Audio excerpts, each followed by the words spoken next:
लगभग 35 साल का एक खान आंगन में आकर रुका। उसकी आवाज सुनाई दी, अम्मा। हींग लोगी। भीतर से 9-10 वर्ष के एक बालक ने निकलकर उत्तर दिया, अभी कुछ नहीं लेना है, जाओ। पर खान भला क्यों जाने लगा। जरा आराम से बैठ गया और अपने साफे के छोर से हवा करता बोला, अम्मा हींग ले लो, अम्मा। हम अपने देश जाता है, बहुत दिनों में लौटेगा। सावित्री रसोई घर से हाथ धोकर बाहर आई और बोली, हींग तो बहुत सी ले रखी है खान। अभी 15 दिन हुए नहीं, तुमसे ही तो ली थी। वह उसी स्वर में फिर बोला, हेरा हींग है माँ। हमको तुम्हारे हाथ की बोहनी लगती है, एक ही तोला ले लो, पर लो जरूर। इतना कहकर एक डिब्बा सावित्री के सामने सरकाते हुए कहा, तुम और कुछ मत देखो माँ, ये हींग एक नंबर है।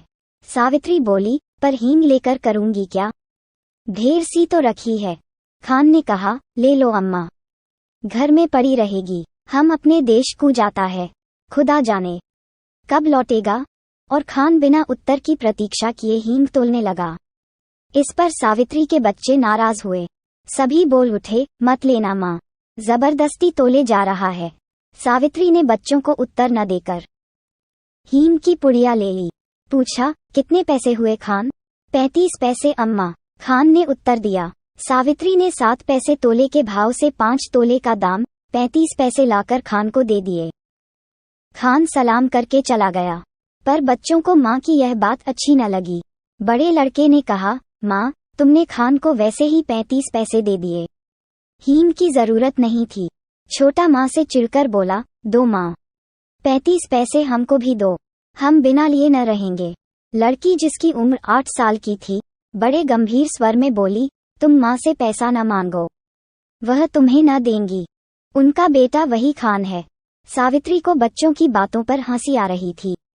उसने हंसी दबाकर बनावटी क्रोध से कहा, चलो चलो, बड़ी बातें बनाने लग गए हो, खाना तैयार है। छोटा बोला, पहले पैसे दो, तुमने खान को दिए हैं। सावित्री ने कहा, खान ने पैसे के बदले में हींग दी है, तुम क्या दोगे। छोटा बोला, मिट्टी देंगे। सावित्री हंस पड़ी, अच्छा चलो, पहले खाना खा लो, फिर मैं रुपया तुड़वाकर तीनों को पैसे दूंगी। खाना खाते खाते हिसाब लगाया, तीनों में बराबर पैसे कैसे बंटे। छोटा कुछ पैसे कम लेने की बात पर बिगड़ पड़ा, कभी नहीं, मैं कम पैसे नहीं लूंगा। दोनों में मारपीट हो चुकी होती, यदि मुन्नी थोड़े कम पैसे लेना स्वीकार न करती। कई महीने बीत गए, सावित्री की सब हींग खत्म हो गई। इस बीच होली आई।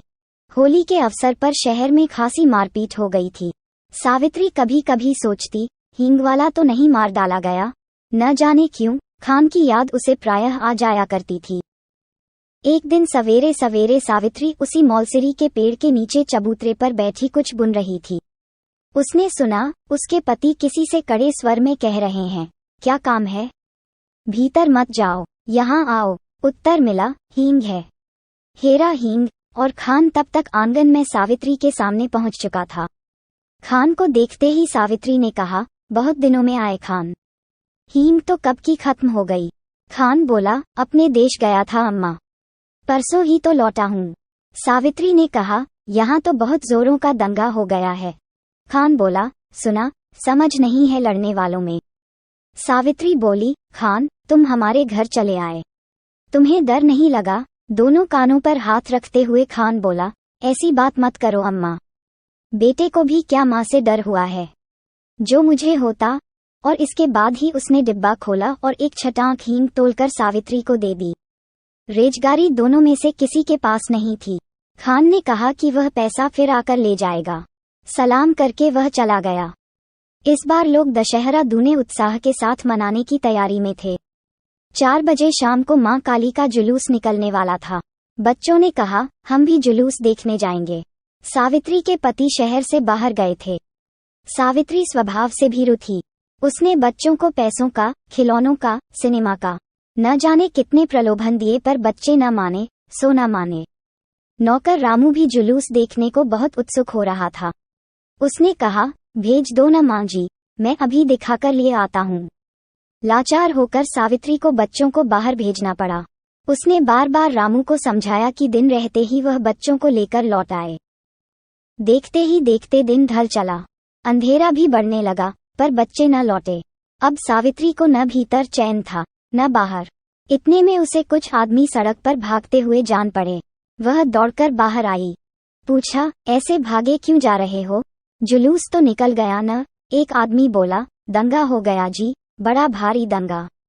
सावित्री के हाथ पैर ठंडे पड़ गए। तभी कुछ लोग तेजी से आते दिखे। सावित्री ने उन्हें भी रोका। उन्होंने भी कहा, दंगा हो गया है, अब सावित्री क्या करे? उन्हीं में से एक से कहा, भाई तुम मेरे बच्चों की खबर ला दो। 2 लड़के हैं, 1 लड़की। मैं तुम्हें मुंह मांगा इनाम दूंगी। एक देहाती ने जवाब दिया, क्या हम तुम्हारे बच्चों को पहचानते हैं माँ जी? ये कहकर वह चला गया। सावित्री सोचने लगी, सच तो है, इतनी भीड़ में भला कोई मेरे बच्चों को खोजे भी कैसे? पर अब वह भी करे तो क्या करे? उसे रह रहकर अपने पर क्रोध आ रहा था। आखिर उसने बच्चों को भेजा ही क्यों? वे तो बच्चे ठहरे, जिद तो करते ही, पर भेजना उसके हाथ की बात थी। सावित्री पागल सी हो गई। बच्चों की मंगल कामना के लिए उसने सभी देवी देवता मना डाले। शोरगुल शांत हो गया। रात के साथ साथ नीरवता बढ़ चली, पर बच्चे न आए। सावित्री हताश हो गई और फूट फूट कर रोने लगी। उसी समय उसे वही चिरपरिचित स्वर सुनाई पड़ा, अम्मा। सावित्री दौड़कर बाहर आई। उसने देखा, उसके तीनों बच्चे खान के साथ सकुशल लौट आए हैं। खान ने सावित्री को देखते ही कहा, वक्त अच्छा नहीं है अम्मा, बच्चों को ऐसी भीड़ भाड़ में बाहर न भेजा करो। बच्चे दौड़कर मां से लिपट गए। दोस्तों, अगर आपको हमारी कहानी अच्छी लगती है तो चैनल को लाइक कीजिए और सब्सक्राइब कीजिए। Thank you.